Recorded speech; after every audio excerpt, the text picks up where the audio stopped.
sempre falando de providência, no primeiro, o que é providência? No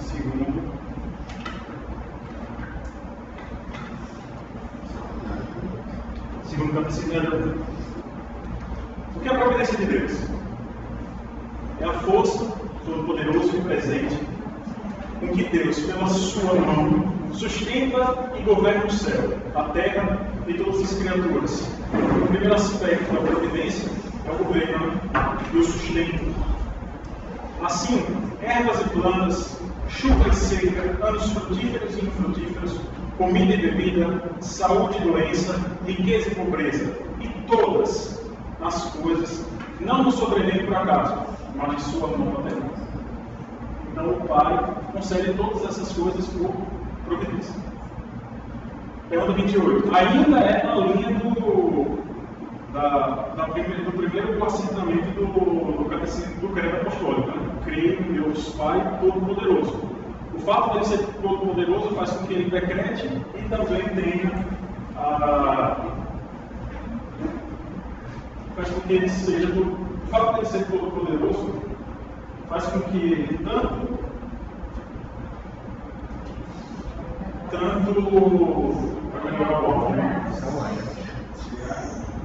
faz com que ele tanto sustente todas as coisas, certo? Todas as coisas mesmo. Tanto aquelas que a gente entende como boas, quanto aquelas que, na nossa mente pequena, a gente entende como más. Tá certo? Então, a providência de Deus, ela abrange todas essas coisas. E aí, a pergunta 28 do Catecismo do Heidelberg é essa daí, né? Que é o seu número 10. Para que serve saber da criação e da providência de Deus? Porque, se vocês forem ler o Catecismo Maior, a gente vai ver que os decretos de Deus se resumem nessas duas coisas, na criação e na providência. Só a única diferença é que o Catecismo Maior chama essas duas coisas aqui de decretos, certo? Então, para que serve a gente saber da criação e da providência de Deus? Para que tenhamos paciência em toda adversidade e mostremos gratidão em toda prosperidade, e para que, quanto ao futuro, não tenhamos a firme confiança em nosso fiel Deus e Pai, de que criatura alguma nos pode separar do amor dele, porque todas as criaturas estão na mão de Deus, de tal maneira que sem a vontade dele não podem agir nem se mover. Todas as coisas estão sob o controle dele. Essa é a utilidade, digamos assim, de sabermos para que serve a providência, né? E aí vamos começar a nossa aula, né? Hoje, pessoal, a festa que a gente vai estudar é a festa dos pães asmos, né? Vamos abrir nesses dois livros textos aí. Primeiro em Êxodo capítulo 12.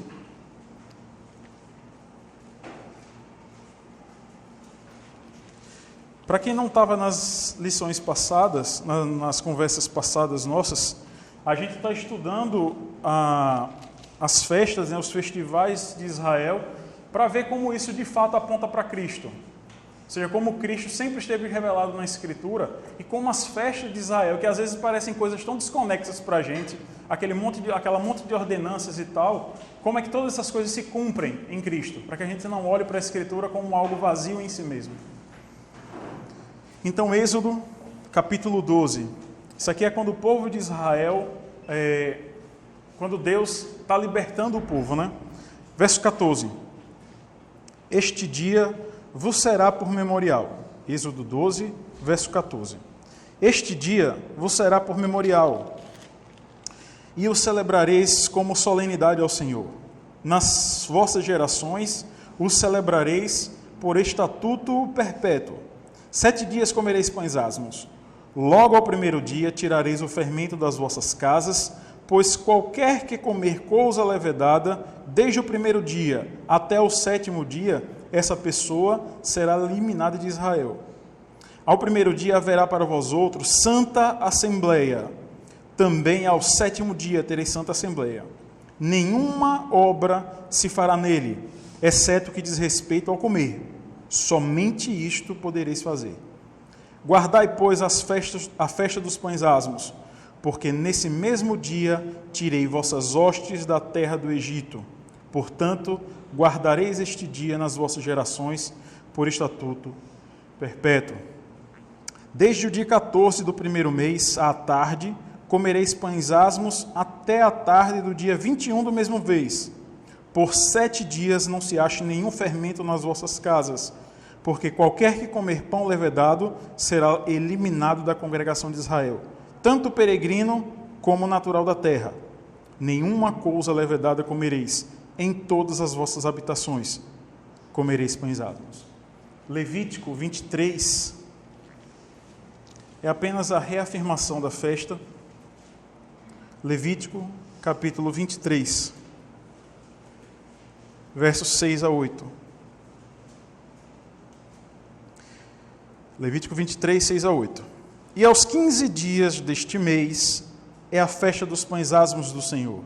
7 dias comereis pães asmos. No primeiro dia tereis santa convocação. Nenhuma obra servil fareis. Mas 7 dias oferecereis oferta queimada ao Senhor, e ao 7º dia haverá santa convocação. Nenhuma obra servil fareis. Senhor Deus, obrigado, Pai.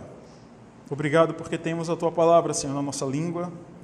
Obrigado, Senhor, porque temos liberdade, Senhor, para abri-la, para poder estudá-la, para ver, Senhor, Teu Filho Jesus manifesto nelas. Senhor, nos ajuda.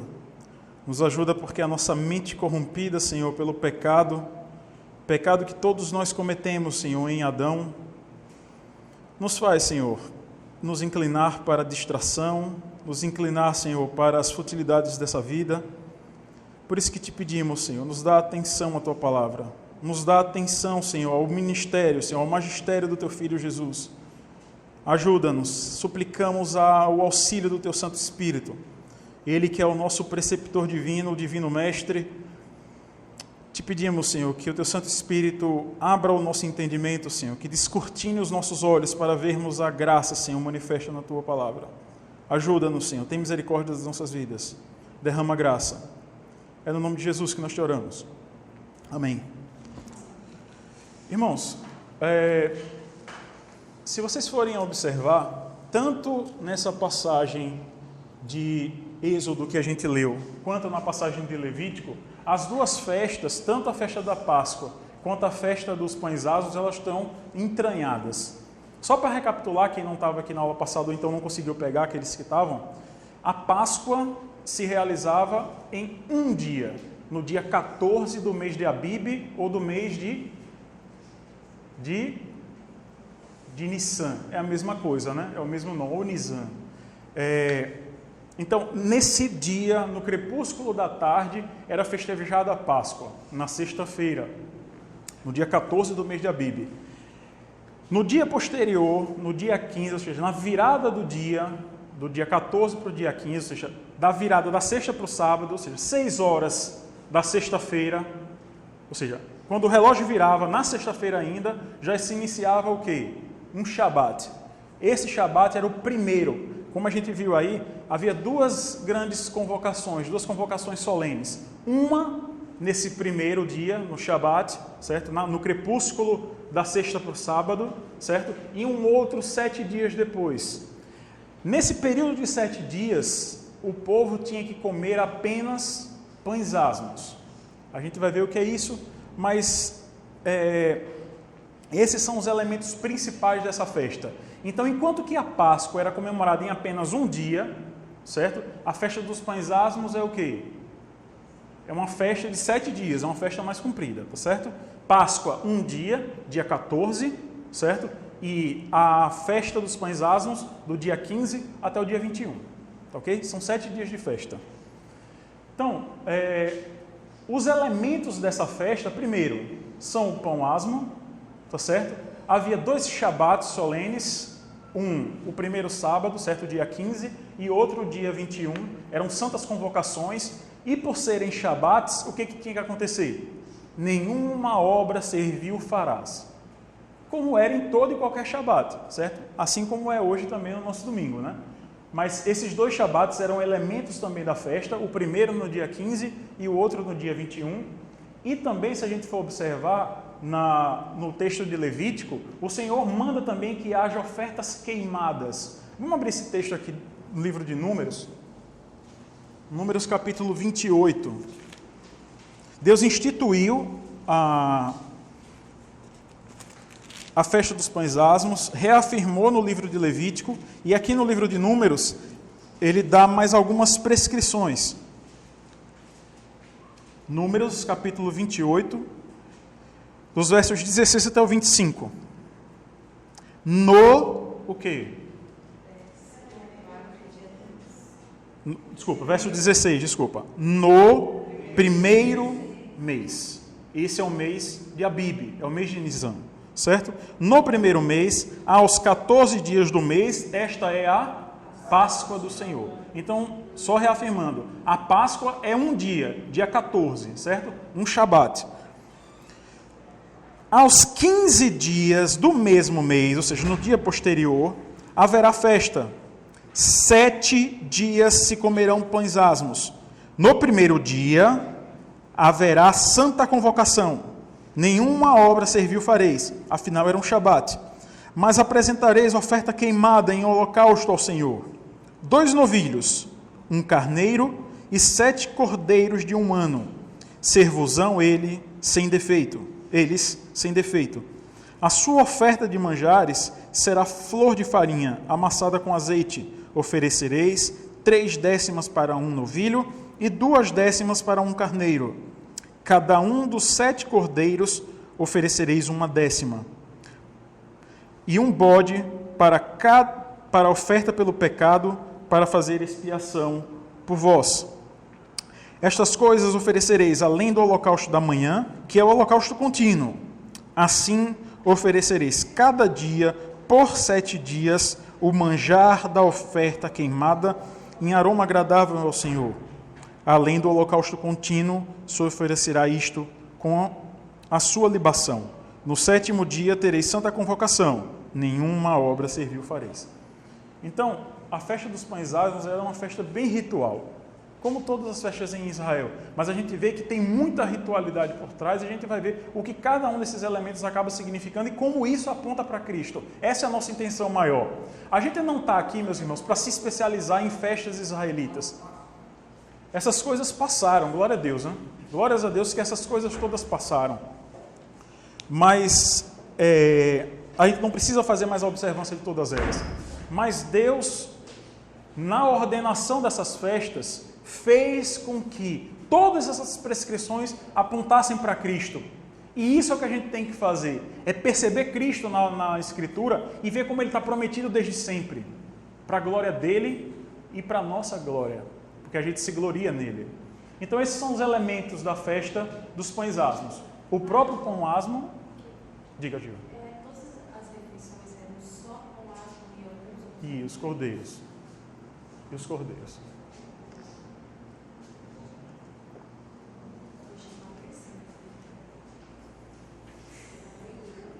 Então, o pão asmo, que era apenas um elemento periférico, eu coloquei periférico entre aspas, meus irmãos, porque a gente viu que o pão asmo, até lá na festa, ele tem um significado importante. Eu coloco periférico porque qual é o elemento central da festa da Páscoa? É o cordeiro que foi imolado, certo? Esse é o elemento central, é a carne do cordeiro, o elemento central, a carne que foi rasgada. Esse é o elemento central. E a gente viu que esse cordeiro quem é? É Cristo, certo? Aponta para Cristo.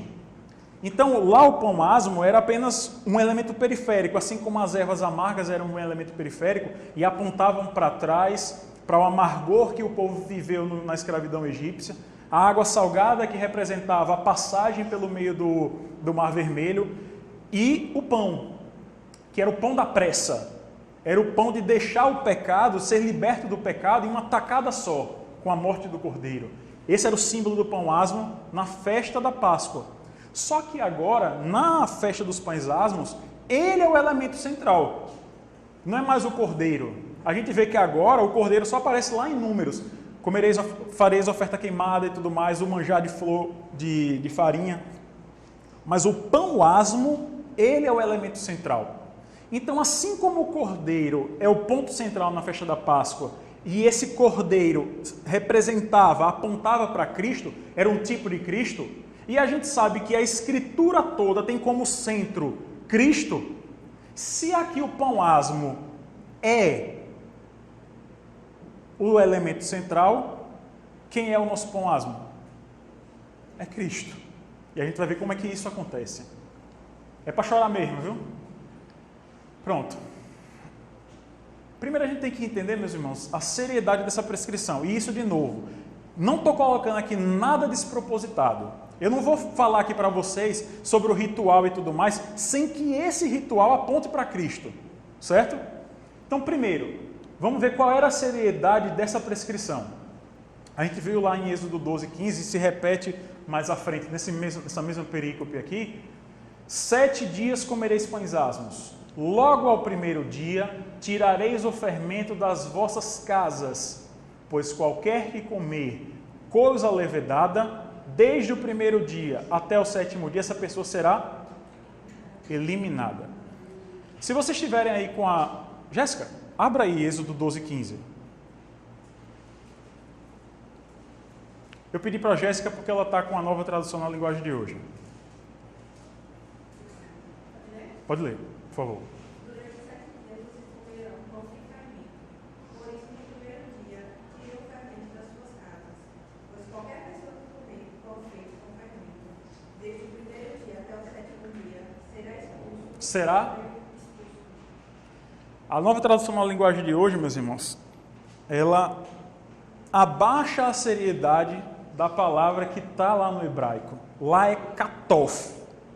É morte.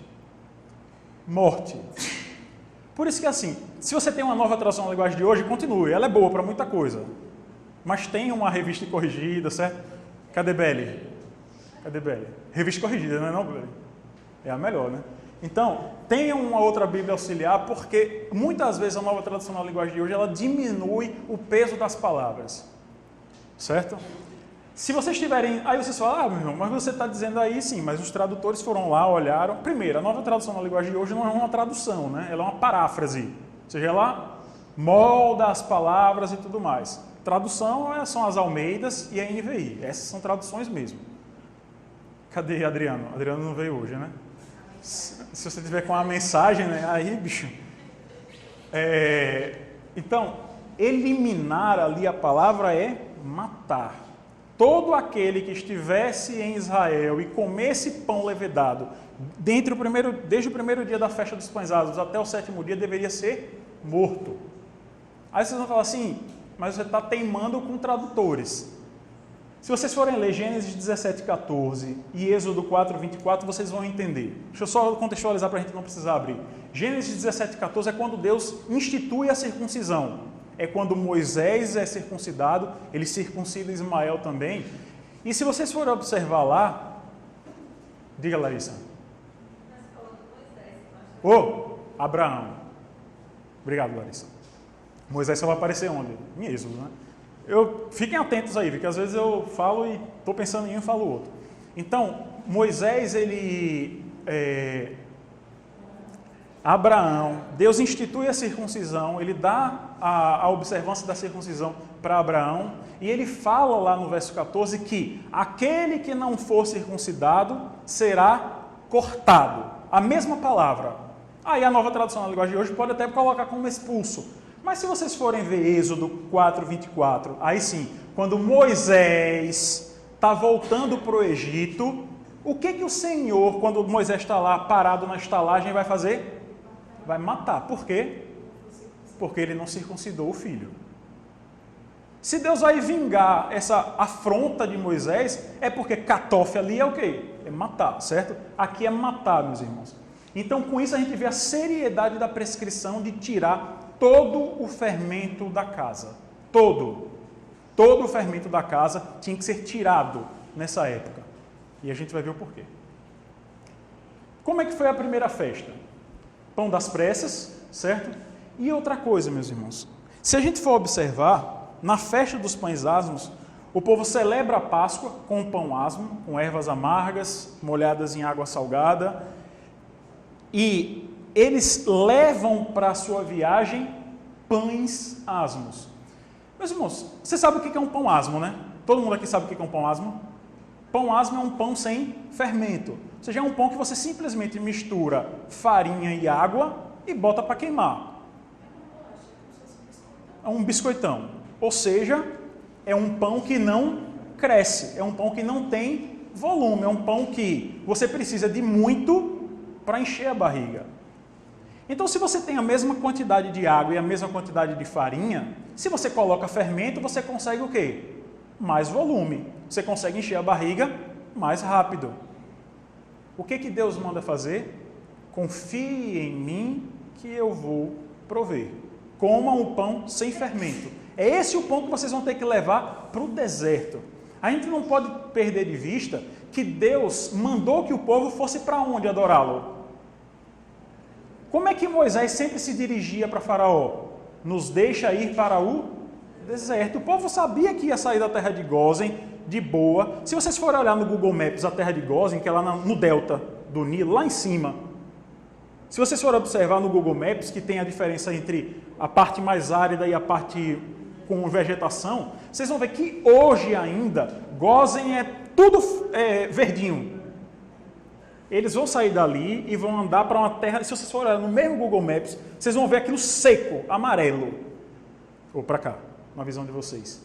Então eles saem de uma terra boa, próspera, para uma terra seca. E Deus fala, não levem pão levedado, confiem em mim.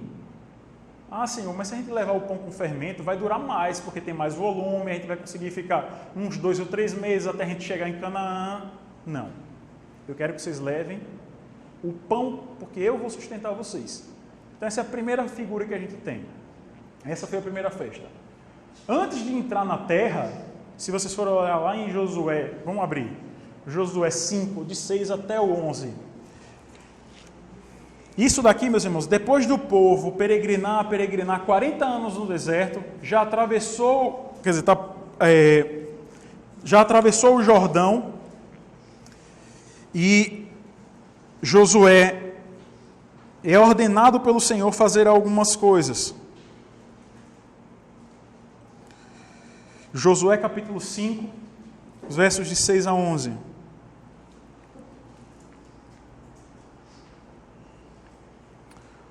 Porque 40 anos andaram os filhos de Israel pelo deserto, até se acabar toda a gente dos homens de guerra que saíram do Egito, que não obedeceram à voz do Senhor, aos quais o Senhor tinha jurado que eles não havia de deixar ver a terra que o Senhor, sob juramento, prometeu dar a seus pais, terra que emana leite e mel.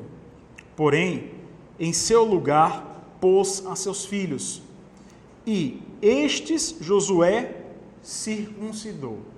O povo não estava observando nem mesmo a circuncisão no deserto, porquanto estavam incircuncisos, ou seja, eles não tinham o sinal da aliança.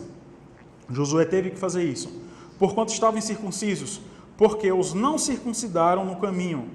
Ou seja, os meninos iam nascendo, e o que os pais negligenciavam? O sinal da aliança. Por isso que a gente hoje não pode, meus irmãos.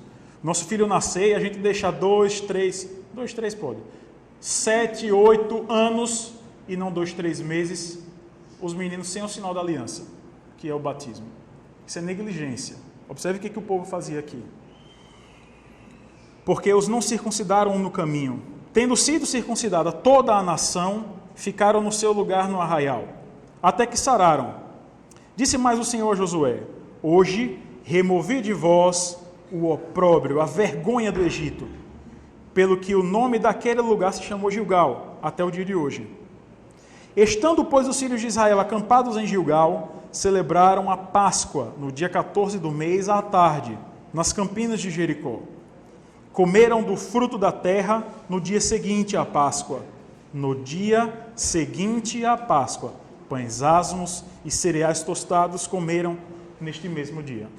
Então a gente vê que o povo volta a observar tanto a Páscoa quanto a circuncisão quanto o quê? Quanto a festa dos pães asmos. O povo estava se voltando para Deus, esquecendo o passado egípcio, onde não havia essas prescrições que apontavam para a sua redenção, apontavam para a sua salvação completa e a sua glorificação, certo? E esquecem durante um tempo, mas o que Deus faz? Deus levanta de novo e manda Josué: façam o povo ter o sinal da aliança e façam o povo lembrar do Cordeiro e lembrar dos pães asmos. Então isso é antes de entrar na terra. Deus ordena que essas festas sejam observadas de novo. E aqui, meus irmãos, a gente, de novo, não é despropositado. Aqui é como uma festa. Se vocês forem observar, depois daí de Josué, a gente não vê mais, quem está no grupo dos bereanos vai ver isso, a gente não vê mais no Antigo Testamento inteiro a festa dos pães asmos sendo observada.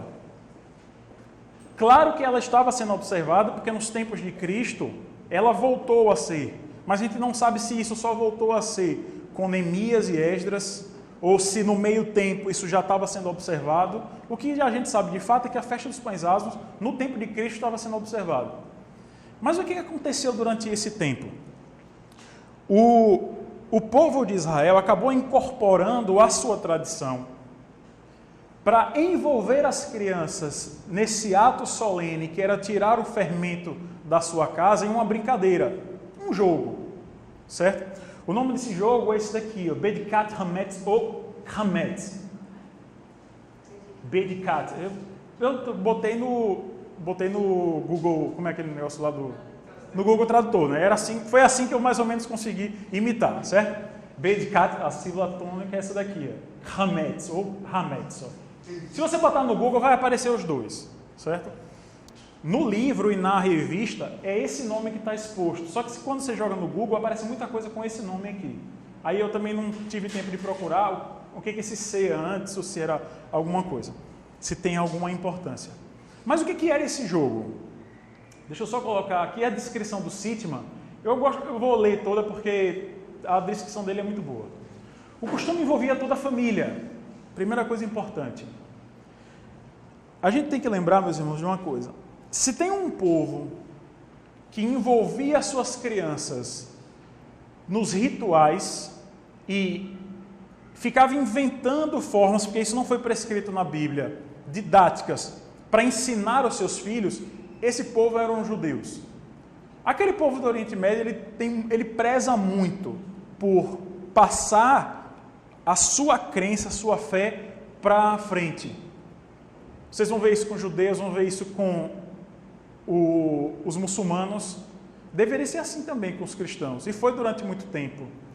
E a gente hoje, se a gente for observar, os cristãos, na média, né, estão tão acomodados em deixarem na mão de outras pessoas isso, que não têm procurado ensinar seus filhos em casa. Educação, meus irmãos, é dada em casa. Educação religiosa é dada em casa. Então, se esmere, assim como todos aqueles judeus piedosos que lembravam da festa dos pães asmos e tentavam envolver seus filhos na festa, lembre que se você não é pai ainda, lembre que você vai ter muita responsabilidade em ensinar seus filhos a adorar a Deus perfeitamente. A gente fala muitas vezes em a igreja ter que falar a linguagem das crianças, quando é a obrigação dos pais ensinar a religião segundo a linguagem das crianças. Terceirização, meus irmãos, é um fenômeno recente e que está no mundo do trabalho. A gente não pode trazer isso para o seio das nossas famílias. Ensinar a religião, ensinar a adorar a Deus é responsabilidade dos pais. Então, a festa, o costume, isso é um costume, certo? Isso não está prescrito na Escritura, mas vocês vão ver o quão belo era isso. O costume envolvia toda a família e, na verdade, não começava no primeiro dia da festa, conforme prescrito em Êxodo 12:15, mas uma semana antes. E se está grifado, é porque é mais importante ainda vocês perceberem isso. Depois da limpeza normal da casa, a mãe deixava de propósito vários pedaços de pão, geralmente eram 10, segundo o costume. Isso não está no site, mas pesquisando a gente vê que geralmente eram 10, mas por causa da cabala, certo? Vários pedaços com fermento espalhados pela casa. Alguns grandes em lugares óbvios para as crianças pequenas. Por quê? Porque eles queriam que todos participassem. Todos entendessem a importância de tirar aquele pão levedado dentro da casa. E aqui só um parênteses. Isso está na lição também, mas nem todo mundo está com a revista. A festa, ou melhor, o fermento naquele tempo, não é que nem o pó royal, que vem no pacotinho, certo? Nem o Dona Benta, né? Nem o fermento biológico que vem no tabletezinho. Como é que se fazia fermento naquele tempo? Se fazia um punhado de farinha com água e deixava exposto. Quando você deixa alguma coisa exposta, o que vai acontecer? Geração espontânea não, né? Aquilo vai não é? Aquilo vai levedar naturalmente, porque tem bactérias no ar. Aquilo começava a levedar, começava a inchar, fermentar, e aquilo servia como o quê? Como fermento. Massa, né? Bem gostoso. Então você misturava, então você no próximo pão, o que você fazia? Fazia o bolo, jogava aquilo da semana passada, de ontem, né? Ou de quanto tempo a mãe preparava o pão, geralmente era diariamente. Então misturava, aquilo levedava. Ela tirava um pouco daquela massa, botava lá exposto de novo e assava o resto. No outro dia, o que ela fazia? E aí ia, né? Aquele negócio bem gostoso, certo? Hã? Oh, pois é, nada se cria, tudo se transforma. Então, Você falou da cabala, né? E explica um pouquinho sobre o que quer dizer a cabala, né? E aí, os judeus, pelo menos os ortodoxos, não utilizam isso. Porque você falou que esse jogo é vinculado ao... não, na realidade, só o número. O número de 10 de pedaços que era deixado pela mãe era influenciado pela cabala. A gente tem que lembrar que muitos rabinos seguiam a cabala e eles ensinavam como as coisas, os costumes deveriam ser desenvolvidos. Por isso que a influência da cabala nessa festa, certo? Então, vários pedaços de pão com fermento espalhados pela casa, alguns grandes lugares óbvios para as crianças pequenas e outros minúsculos e em lugares mais difíceis para os filhos mais velhos. Quem é que liderava a festa? O pai. Homem é que lidera as coisas, certo? A mãe espalhava, certo? Ela participava, mas quem é que liderava a parada? Era o pai. Sempre foi assim, e sempre é assim, e tem que permanecer assim. Para isso, o crente tem que ser capiela, certo? Deus ordenou que fosse o pai, então é o pai antes, é o pai hoje e vai ser o pai sempre. O pai liderava a aventura, usando uma vela, uma colher de pau, uma pena e um pedaço de tecido de linho. A família procurava diligentemente até encontrar todos os pedaços. Transbordando de animação, as crianças riam cada vez que encontravam uma migalha, até que o pai indicava que fizessem silêncio, enquanto quem? O pai. Enquanto ele, com todo o cuidado e gestos dramáticos, varria o fermento para dentro da colher com a pena, e ninguém podia tocá-lo. Por isso da pena. Como se estivesse desativando um explosivo poderoso. Para enfatizar a solenidade na ocasião, no final, todas as migalhas eram queimadas. Então, a festa é mais ou menos isso. Pena, porque eles não podem tocar. Uma vela, porque você tem que vasculhar bem. As crianças pequenas não tinham essa habilidade. Então, o que o pai fazia? Vasculhava, ia botando a vela e as crianças olhando. Essa era a ideia da vela. Uma colher de pau, que é para catar a pena, você varria as migalhas todas. Por que a ideia da pena? Porque a pena é fininha, pega tudo. E um pedaço de linho para guardar, certo? Aqui vocês viram que aqui é papel alumínio, porque eles colocavam papel alumínio em cima aqui, sabe? Para fechar, para não ter risco de nem se tocar.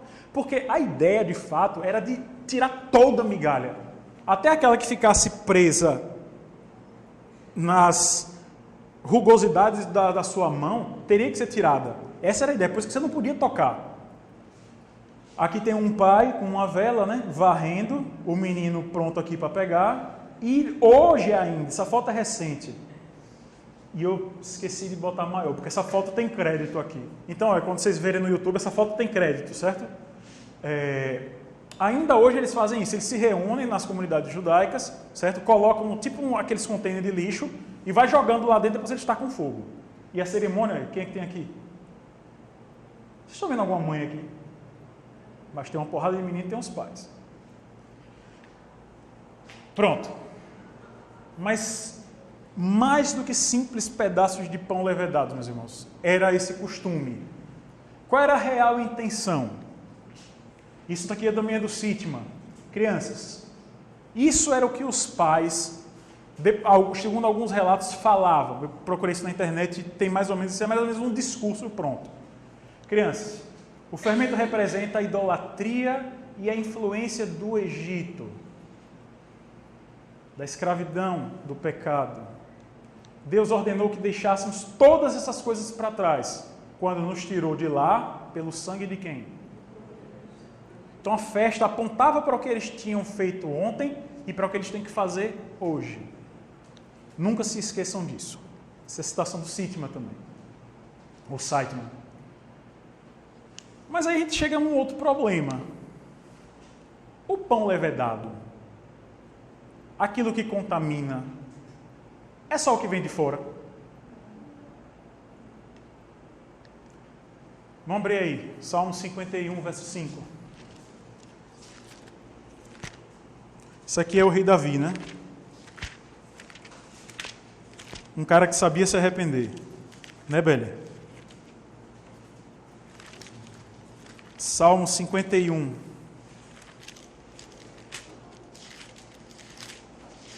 Verso 5.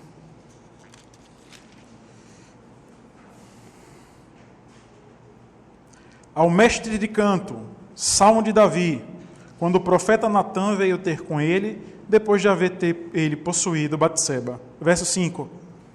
Eu nasci na iniquidade, e em pecado, e concebeu minha mãe.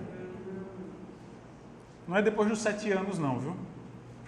Helena, pequenininha, gordinha, bonitinha, uma pecadora miserável. Diga aí, Beli. Miserável, mas é fofinha, né? Jeremias 17, verso 9.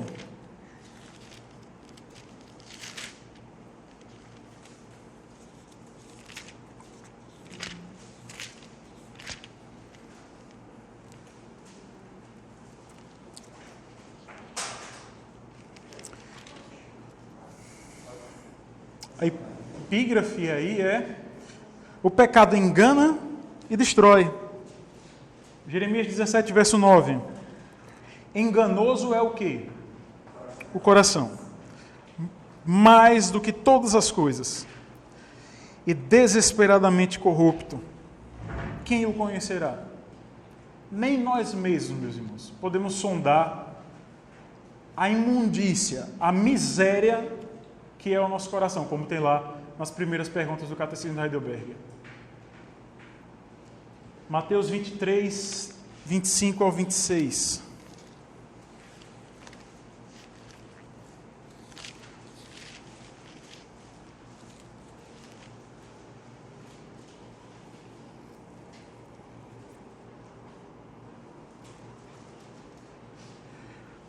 Ai de vós, escribas e fariseus hipócritas, porque dais o dízimo da hortelã, do endro e do cominho, e tedes negligenciado os preceitos mais importantes da lei: a justiça, a misericórdia e a fé.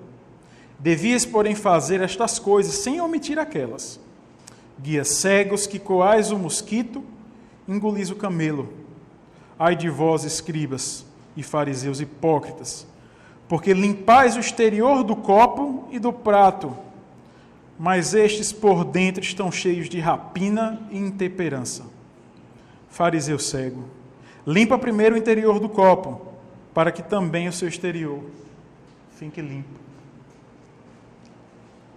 Com essas coisas, meus irmãos, a gente consegue entender que, por mais que a gente tenha uma aparência de piedade, por mais que a gente tire todo o fermento por fora, vai continuar tendo fermento por dentro. Nosso coração é cheio de fermento. Calvino dizia uma coisa importante: O coração humano é uma fábrica de ídolos.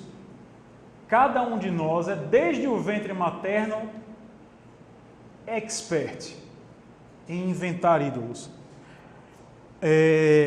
A gente tem que lembrar do contexto que Calvino escreveu isso daqui.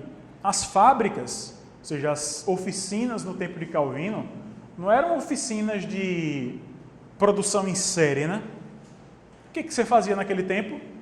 Você fazia e estocava ali mesmo na sua oficina. Não tinha um sistema logístico de galpões para se guardar a coisa. Você fazia e guardava ali mesmo. O que Calvino está dizendo aqui é: você faz o seu ídolo e você não aparta de você. Ele continua onde? Dentro da fábrica. E onde é que é essa fábrica que Calvino está dizendo? No coração. O mal em nosso desejo, caracteristicamente, não repousa no que queremos, mas em o querermos muito. Isso é a essência da idolatria. A idolatria nunca é, ou melhor, muito pouco tem a ver com o objeto, mas muito mais tem a ver o quê? Com a cobiça, com o desejo, com o que está dentro da gente. O Richard Case fala o seguinte: toda sorte de coisas são ídolos em potencial, dependendo somente das nossas atitudes e ações concernentes a elas. Idolatria pode não envolver negações explícitas da existência de Deus ou de seu caráter. Ela pode vir também na forma de um afeto excessivo a algo que em si mesmo é perfeitamente lícito. Um ídolo pode ser um objeto físico? Pode, mas essa é a forma mais rudimentar.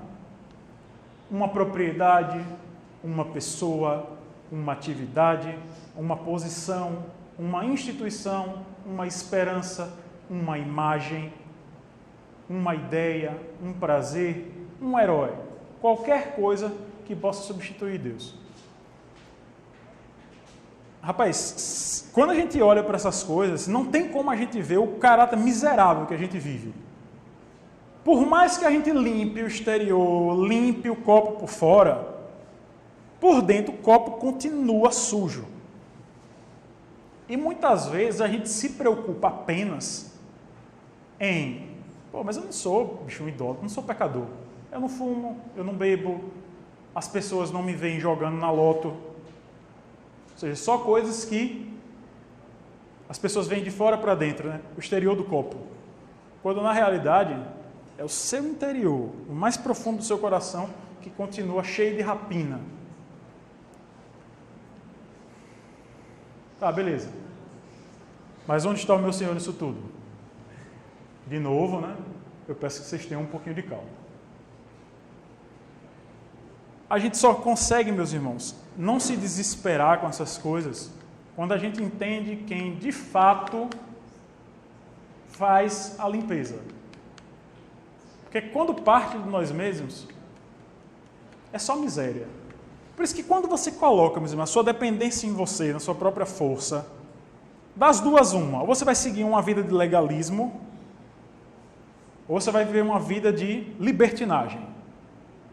Não tem saída, porque você vai querer se justificar pelos seus próprios atos, você vai ser um legalista miserável, ou você vai ser alguém que diz: eu já faço tanta coisa, tá massa, e vive em libertinagem. Se a gente não olha para a graça, que não é o meio termo, é assim. Enquanto a gente olha assim, nessa disposição horizontal, a gente só vai continuar pecando.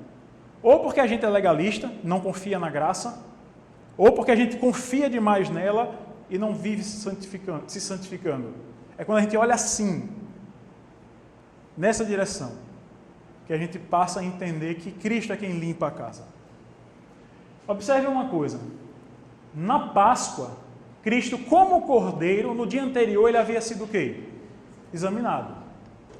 Mas agora, como Deus, ele examinou o fermento constante no meio dos judeus. Da mesma forma que os pais, uma semana antes, faziam aquele jogo para ensinar os seus filhos a limparem a casa do fermento, Cristo fez a mesma coisa, como nosso representante. Vamos ler isso daqui que é extremamente importante. Marcos, capítulo 11.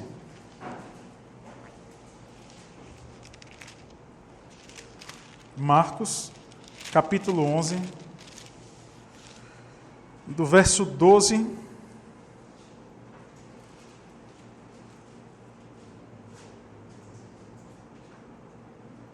Não, mas vamos ler desde do começo, é importante. Do 1 até o 19. Quando se aproximaram de Jerusalém, de Betfagé e Betânia, junto ao Monte das Oliveiras, enviou 2 dos seus discípulos e disse-lhes: Ide à aldeia que aí está diante de vós, e logo ao entrar achareis preso um jumentinho, o qual ainda ninguém montou. Desprendei-o e trazei-o. Se alguém vos perguntar por que fazeis isto, responderei: o Senhor precisa dele, e logo o mandará de volta para aqui. Então foram e acharam o jumentinho preso junto ao portão, do lado de fora na rua, e o desprenderam. Alguns do que ali estavam reclamaram: que fazeis soltando o jumentinho? Eles, porém, responderam conforme as instruções de Jesus. Então os deixaram ir. Levaram o jumentinho, sobre o qual puseram suas vestes, e Jesus o montou. E muitos estendiam as suas vestes no caminho, e outro ramos que haviam cortado dos campos. Pergunta: qual é o dia de Ramos mesmo, Baiana? É o domingo de Ramos, não é isso? Vocês não foram católicos, não é, rapaz? Graças a Deus. Né? Então, meus irmãos, no domingo de Ramos, no domingo, Cristo entrou em Jerusalém triunfalmente. O que ele fez? Vamos continuar lendo. Então, isso aqui é uma semana antes. Lembra que os pais começavam a fazer isso quando mesmo? Uma semana antes. Tanto os que iam adiante dele como os que vinham depois clamavam: Hosana, bendito que vem em nome do Senhor. Bendito o reino que vem, o reino de Davi, nosso pai. Hosana nas maiores alturas. E quando entrou em Jerusalém no templo, tendo observado tudo como se fosse já tarde, saiu para Betânia com os 12. Onde é que Cristo estava aí no verso 11 mesmo? E quando entrou em Jerusalém, no templo. Figueira sem fruto. No dia seguinte, quando saíram de Betânia, teve fome. E vendo de longe uma figueira com folhas, com o quê? Com folhas. Foi ver se nela, porventura, acharia alguma coisa. Aproximando-se dela, nada achou, senão folhas, porque não era tempo de figos. Então lhe disse Jesus: nunca jamais coma alguém fruto de ti. E seus discípulos ouviram isto. E foram para Jerusalém. Entrando ele no templo, passou a expulsar os que ali vendiam e compravam. Derribou as mesas dos cambistas e as cadeiras dos que vendiam pombas. Não permitia que alguém conduzisse qualquer utensílio pelo templo.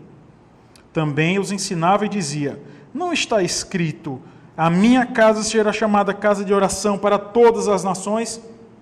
Vós, porém, a tendes transformado em covil de salteadores. E os principais sacerdotes e escribas ouviam estas coisas e procuravam um modo de lhe tirar a vida, pois o temiam, porque toda a multidão se maravilhava de sua doutrina. Em vindo a tarde, saíram da cidade. Cristo, meus irmãos, no meio do caminho, vocês têm que lembrar que a Bíblia não é do jeito que é à toa. Vocês leem essa passagem e falam: sim, e essa figueira aí? Aquela figueira tinha só o quê? Quando você olha de longe uma árvore frondosa, o que você espera que tenha nela? Frutos, né? Cristo se aproximou daquela dali e viu apenas o quê? Beleza externa. Cadê o fruto? Ele vai mais para frente e vê um povo adorando a Deus, comprando pomba, comprando animais no templo, mas todos aqueles ali estavam apenas fazendo o quê?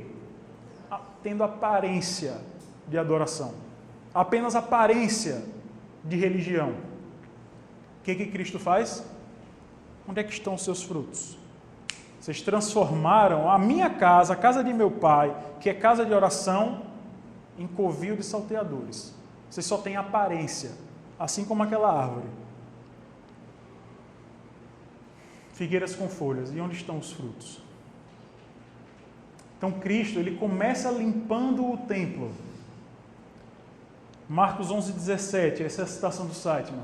Tomou então as providências exigidas pela festa. O que a festa dos pães asmos exigia? O que o costume exigia naquela época? Tirar de Israel todo o fermento, todo o pecado, tudo aquilo que fazia com que o homem confiasse em quê? Em si mesmo. Purificou sua casa da idolatria, varreu os transgressores para fora do templo e, cônscio de que eram apenas a ponta do iceberg, desafiou os chefes, os principais sacerdotes e mestres da lei, que permitiam as operações desse comércio ganancioso.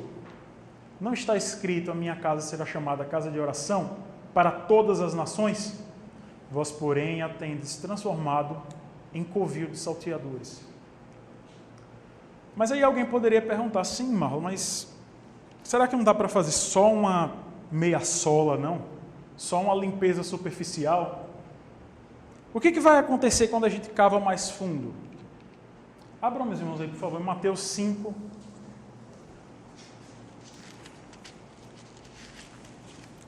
(21 e 22). Mateus 5, 21 e 22.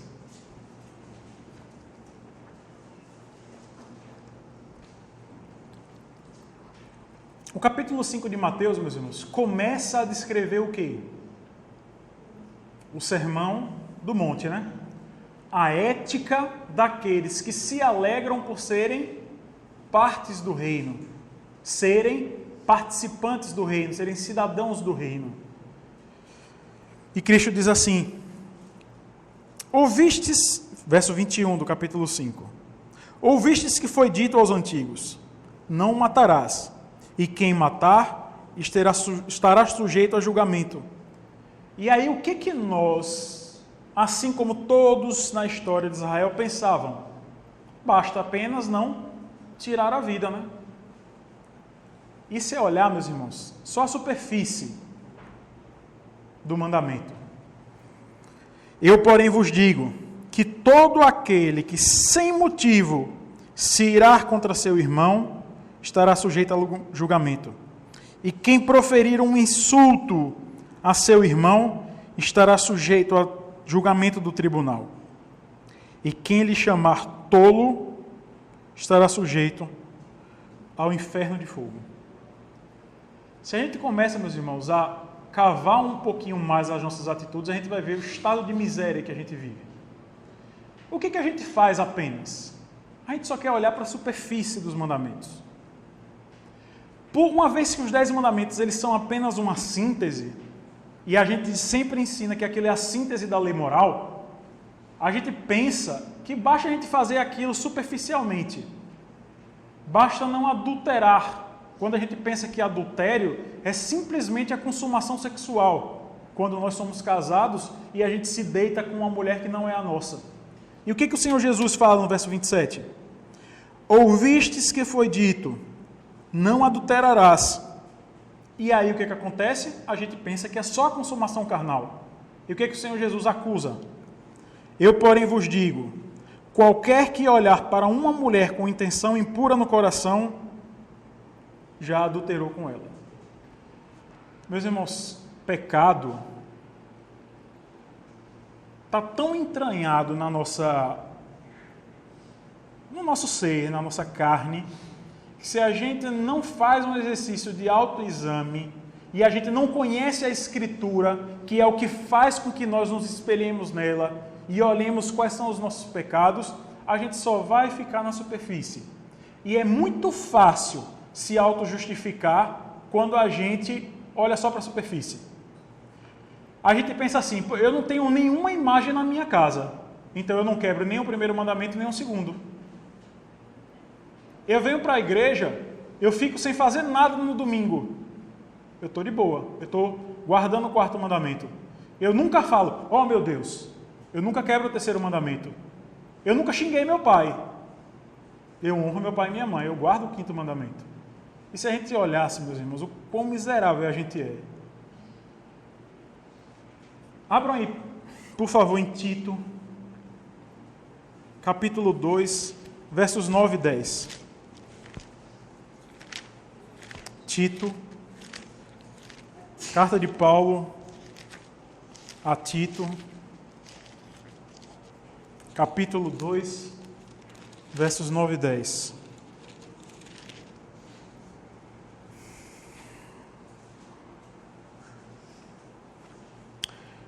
Tito, capítulo 2, versos 9 e 10. Quanto aos servos, que sejam em tudo obedientes ao seu Senhor, dando-lhe motivo de satisfação. Não sejam respondões. Não furtem, pelo contrário, deem prova de toda fidelidade, a fim de ornarem em todas as coisas o quê? A doutrina de Deus, nosso Salvador. Vocês sabiam que o patrão de vocês são seus pais? Você sabia que quando você, em vez de colocar o cinto de segurança, porque a lei, seu pai, o governo, diz que você tem que colocar o cinto e você não coloca, você está quebrando o quinto mandamento? Quando você deveria não falar ao telefone e não gravar um podcast para um grupo de WhatsApp enquanto você está dirigindo e você grava, você está quebrando o quinto mandamento? Vocês sabiam disso? Meus irmãos, quando a gente começa a examinar a Escritura e a gente vê que o nosso dever para com os superiores a nós é o mesmo dever de honra que nós devemos aos nossos pais biológicos, a gente passa a entender o quão miserável nós somos e a gente continua quebrando todos os mandamentos do Senhor sem mesmo conhecer, muitas vezes por ignorância. Quantas vezes você, de modo maldoso, já não levantou falso testemunho contra o seu irmão quando você colocou aquele apelido que ele não gosta? O Senhor manda, está lá entre os 10 mandamentos, não levantarás falso testemunho. Quando a gente passa, meus irmãos, a examinar a escória que somos nós, a gente começa a ver o quão santo Deus é e a sua lei é. Santificação exige esforço por obedecer à lei perfeita. A lei é perfeita. A gente pensa, a gente vive em tempos de antinomismo. A gente é contra a lei do Senhor. E isso está tão entranhado, isso foi tão pregado, por isso que eu coloquei ontem no grupo do WhatsApp, isso está tão pregado que Cristo é um amuleto. Ele nos salvou, beleza, agora eu posso viver a vida louca. Deus nos convoca para continuarmos sendo santos. Mesmo que esse esforço nos leve a... E aí vamos voltar lá para Mateus. Então Deus exige que nós continuemos nos esforçando para nos santificar. Mesmo que esse esforço, Mateus 5,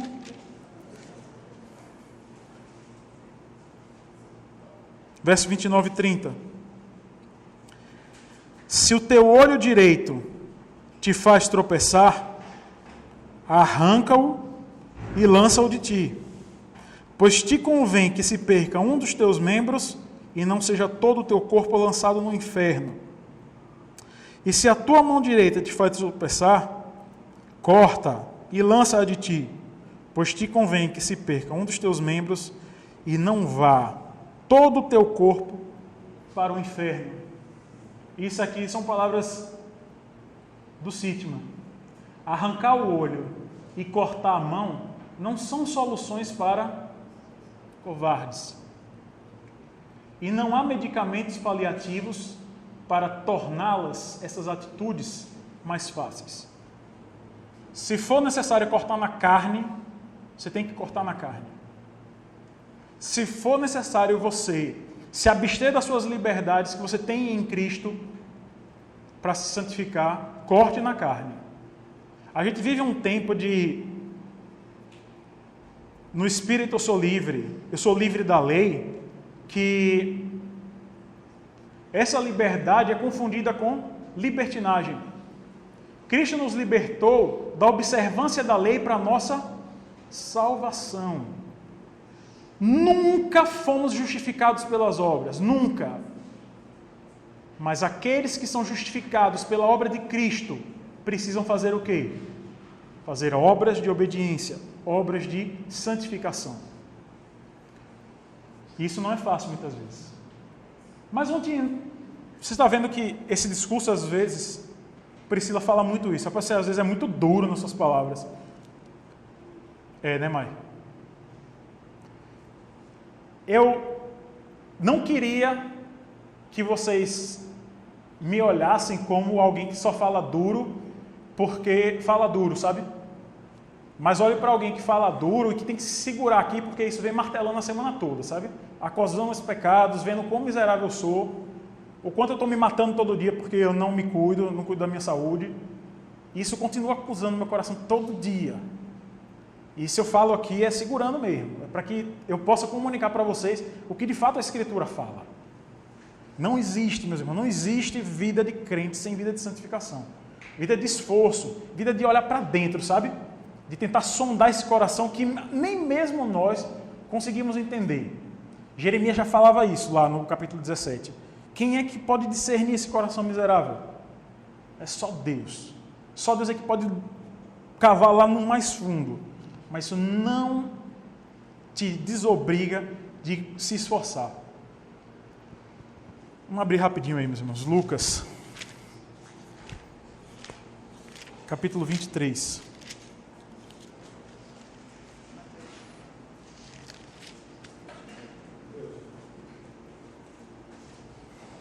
Lucas, capítulo 23.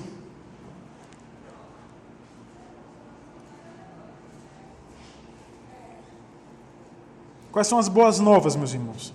Como é que a gente se alegra? Como é que a gente olha? E é isso que eu ia falar, acabei me perdendo. Se a gente, meus irmãos, começa a estudar os 10 mandamentos, rapaz, de novo, eu ainda pretendo um dia sentar com quem queira para estudar os 10 mandamentos, porque, rapaz, é duro, sabe? Você lê os 10 mandamentos como eles de fato se revelam. Mas antes de estudar os 10 mandamentos, a gente tem que ver isso daqui. Porque se você só olha para o seu estado de miséria, se vocês forem observar, o Catecismo de Heidelberg, ele começa mostrando o seu estado de miséria. Mas ele não deixa. No próximo domingo, você pode passar uma semana inteira mal. Porque acusado pelo Espírito Santo e pela palavra, você se fica mal, remoendo, sabendo que você de fato é um pecador miserável. Mas a Escritura mostra a graça. Se você não olha para ela, você entra em desespero. Se você não olha para a graça, se você não vê o seu estado de miséria, o exercício, meus irmãos, do crente é esse. Uma vez justificado, agora você tem que andar em novidade de vida. Você olha para dentro de você, vê o quão miserável você é. E se você só permanece olhando para dentro de você, você entra em parafuso. Você vai ver o quão podre é você.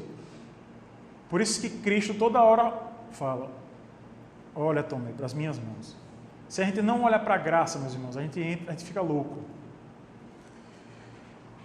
E eis que certo homem chamado José, membro do Sinédrio, homem bom e justo, que não tinha concordado com o desígnio e a ação dos outros, natural de Arimateia, cidade dos judeus, e que esperava o reino de Deus, tendo procurado a Pilatos, pediu-lhe o corpo de Jesus.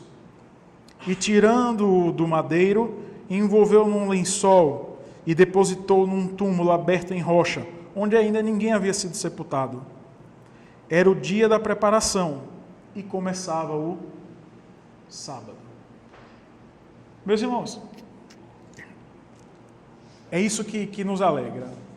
Cristo, ele não só foi o Cordeiro. A gente viu na lição passada que o sangue de Cristo derramado e aspergido sobre nós, apontava para o sangue que era aspergido nas portas e justificou os judeus lá no Egito. O sangue de Cristo derramado, a morte de Cristo, aponta para a nossa justificação. Mas se parasse por aí, se parasse apenas na justificação, a nossa esperança ainda não estava completa. Lembre-se de uma coisa: todos os passos da vida de Cristo têm uma importância fundamental para a nossa vida, como crentes. Ele nos chamou, a gente vê isso várias vezes, ele chamando o povo. Vocês já perceberam como Cristo sempre passava atrás das suas ovelhas? Ele estava em uma cidade e ia para uma outra por meio de uma estrada. E naquela estrada estava um escolhido dele. Cristo sempre vai atrás, ele sempre chama. Cristo nos justifica com a sua morte. Mas com a festa dos pães asmos, que começava no quê? No crepúsculo da sexta para o sábado. Ele foi enterrado. O que ele fez? Vamos ver. O Senhor Jesus não foi sepultado na Páscoa. Ele foi morto na Páscoa. O cordeiro examinado foi morto na Páscoa. Ele foi sepultado no primeiro dia da festa dos pães asmos. Vamos abrir de novo. Êxodo 12.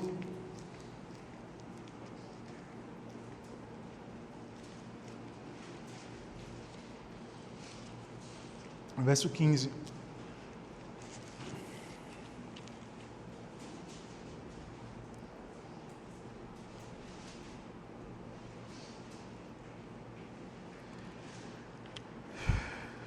Sete dias comereis pães asmos. E o quê? Logo ao primeiro dia. Cristo, no primeiro dia da festa dos pães asmos, ofereceu seu corpo como fermento para ser retirado. Trata-se de um fato de importância significativa, isso de Cristo ter sido sepultado no sábado, no crepúsculo, no primeiro dia da festa dos pães asmos. Jesus não apenas guardou a festa como judeu do século I, ele não apenas tirou o fermento de todo o templo ao limpar o templo, expulsando os cambistas. Jesus se tornou o fermento. Vocês conseguem ver a profundidade disso? De Cristo se fazer o fermento. Porque o que foi retirado? O que foi expurgado? O que foi lançado no Hades? Foi o corpo de Cristo, para ser queimado. Tudo isso é figurativo, a gente vai ver mais para frente, quando a gente lê o Catecismo de Heidelberg. E seu sepultamento acarretou a purificação de nossa vida. Anunciou que nós não precisamos varrer o fermento do pecado e do mal de nossa vida. Cristo cumpre essa tarefa. O mais profundo, aquele pecado que você não vê, aqueles seus ocultos, que você confessa, como Davi confessava, perdoa, Senhor, aqueles pecados que me são ocultos, porque é só Cristo quem pode sondar, é só Cristo quem pode chegar lá e tirar. Jesus não apenas guardou a festa dos pães asmos, ele se tornou pecado por nós. Abram aí, meus irmãos, 2 Coríntios. Esse texto, inclusive eu mandei para vocês em formato de música infantil, porque se vocês quiserem decorar um versículo nessa semana, decorem esse.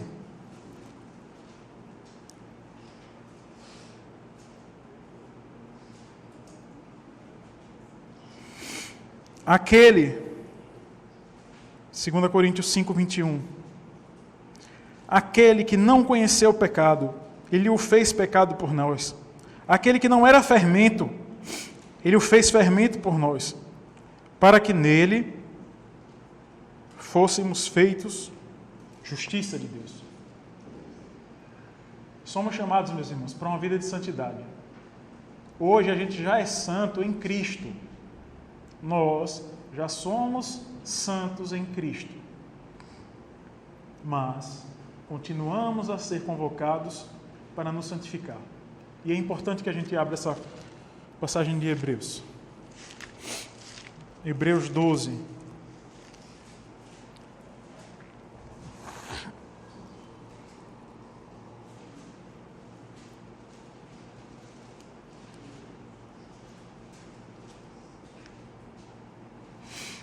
Portanto, também nós, visto que temos a rodear-nos tão grande nuvem de testemunhas, desembaraçando-nos de todo o peso e do pecado, que tenazmente nos assedia, corramos com perseverança a carreira que nos está proposta, olhando firmemente para o autor e consumador da fé, Jesus, o qual, em troca da alegria que lhe estava proposta, suportou a cruz, não fazendo caso da vergonha, da ignomínia, e está sentado à destra do trono de Deus.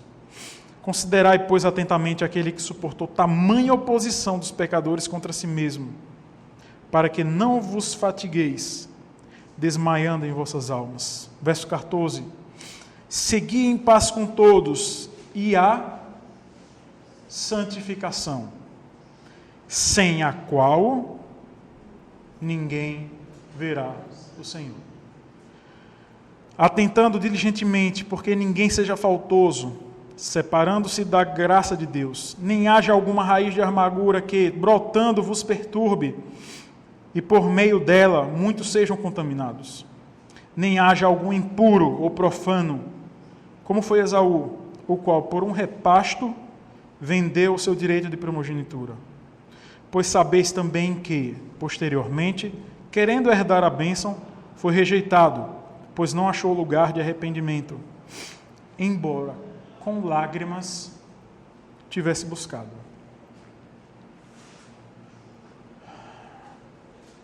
Mas não é puro, e aqui eu quero enfatizar, meus irmãos, não é por esforço humano. Eu falei isso, vou fazer 2 ciclos aqui. Não é por esforço humano, porque senão você vai cair em legalismo. Esse é um grande mal que se abateu sobre os fariseus e é um grande mal que se abate sobre aqueles que se voltam para Deus, naturalmente. Serem legalistas, quererem se santificar, porque na sua mente eles estão se justificando. Justificação só ocorreu uma vez, irmãos. Foi mediante a obra de Cristo. Você é chamado agora por gratidão a seguir vida de santidade. É se esforçar, mas não para ser salvo. É se esforçar para confirmar a sua salvação. É assim que Paulo fala várias vezes. 1 Coríntios 1:30. A gente já está acabando.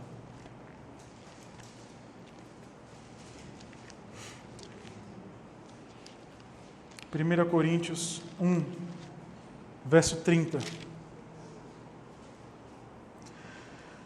Mas vós sois dele, em Cristo Jesus. Vós sois de Deus, em Cristo Jesus, o qual se nos tornou da parte de Deus o quê? O que Cristo se tornou para nós?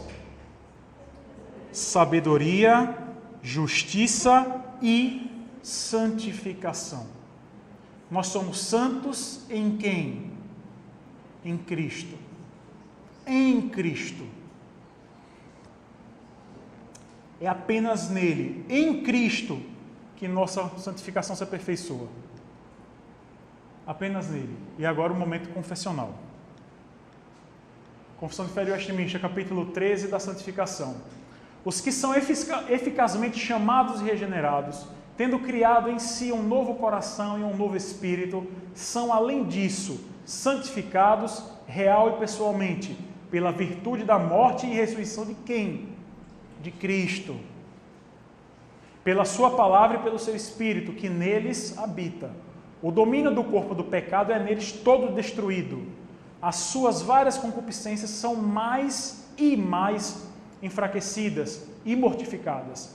E eles são mais e mais vivificados e fortalecidos em todas as graças salvadoras, para a prática da verdadeira santidade, sem a qual ninguém verá a Deus. Um crente, meus irmãos, segundo o que está afirmando aqui a Confissão de Fé de Westminster, não pode estagnar. O que vai acontecer com ele? Mais e mais enfraquecidos e mortificados é a sua carne, as concupiscências da sua carne, e mais o seu espírito é o quê? Vivificado e fortalecido em todas as graças salvadoras. Crente não estagna. Crente tem que viver em novidade de vida. Rapaz, falar assim é tão fácil, a gente começa a lembrar dos versículos, mas a gente não vive, velho. Não vive, Cristo nos chama para isso. Aqui estão as passagens. Esta santificação é no homem todo, porém imperfeita nesta vida.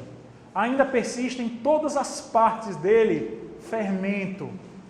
E daí nasce uma guerra contínua e irreconciliável. A carne lutando contra o espírito e o espírito contra a carne. Sempre vai haver essa guerra. Porque em nós ainda habita o quê? Fermento. Nós só somos santificados por quê, meus irmãos?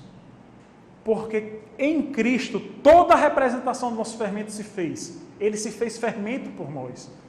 Mas ainda existe fermento em você. E o que Deus chama você a fazer? Examine, esquadrinhe, vá mais profundo, leia a Escritura, é ela quem vai acusar o seu pecado.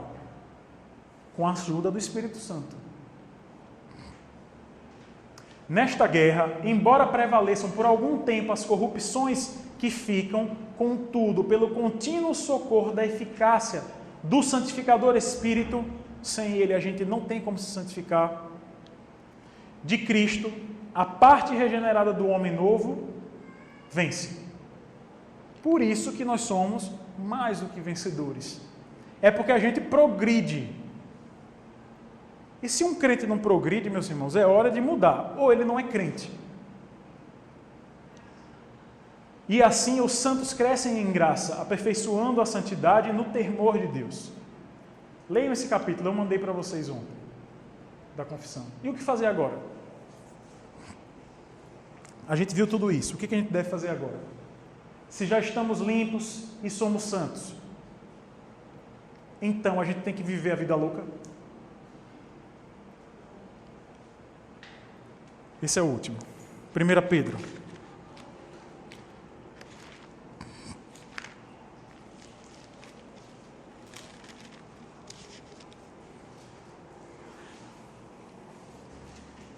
Primeira Pedro, do 13 até o 16.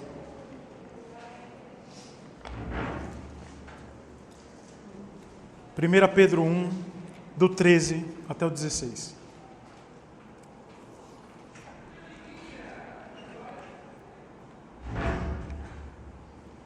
Por isso, cingindo o vosso entendimento, sede sóbrios e esperai o quê? Inteiramente. No quê? É na própria força do braço? É no próprio esforço?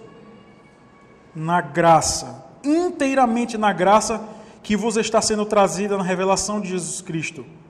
Como filhos da obediência, não vos amoldeis às paixões que tinhais anteriormente, na vossa ignorância. Pelo contrário, segundo é santo aquele que vos chamou, tornai-vos santos também vós mesmos em todo o vosso procedimento. Porque está escrito, sede santos, porque eu sou santo.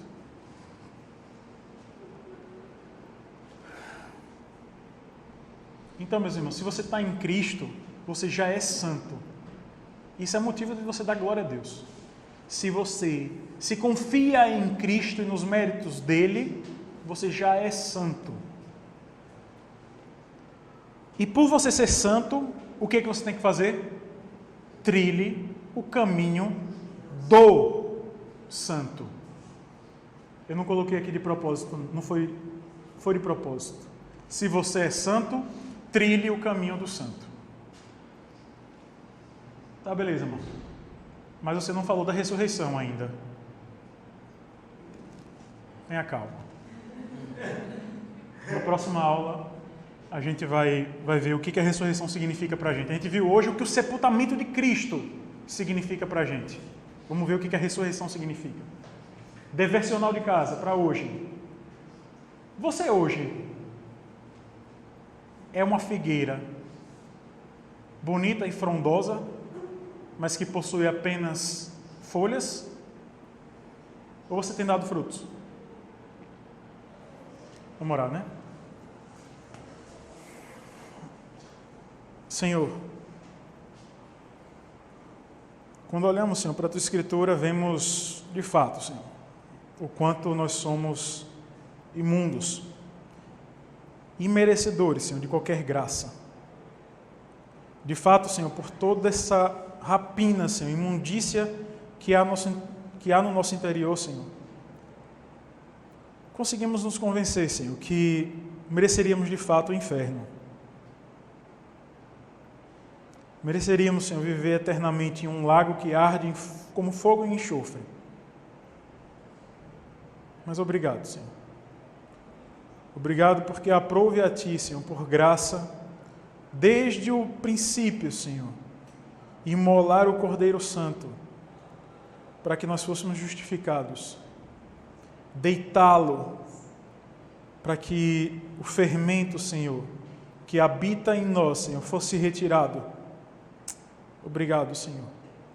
Obrigado porque muitas vezes não notamos, Senhor, a profundidade da Tua Escritura, não notamos, Senhor, a profundidade do sacrifício de Cristo, a humilhação, Senhor, que Ele experimentou ao ser deitado. Ele, santo, puro, ter seu corpo, parte de si, deitada. Mas obrigado, Senhor, porque Ele não experimentou corrupção. Tu não deixou, Senhor, o Teu ungido experimentar corrupção. E obrigado, Senhor, porque mesmo hoje, habitando nesse corpo de morte, e mesmo um dia, Senhor, sendo deitados também, Senhor, seremos transformados, porque essa é a nossa esperança em Cristo. Ajuda-nos, Senhor, a vivermos por essa esperança.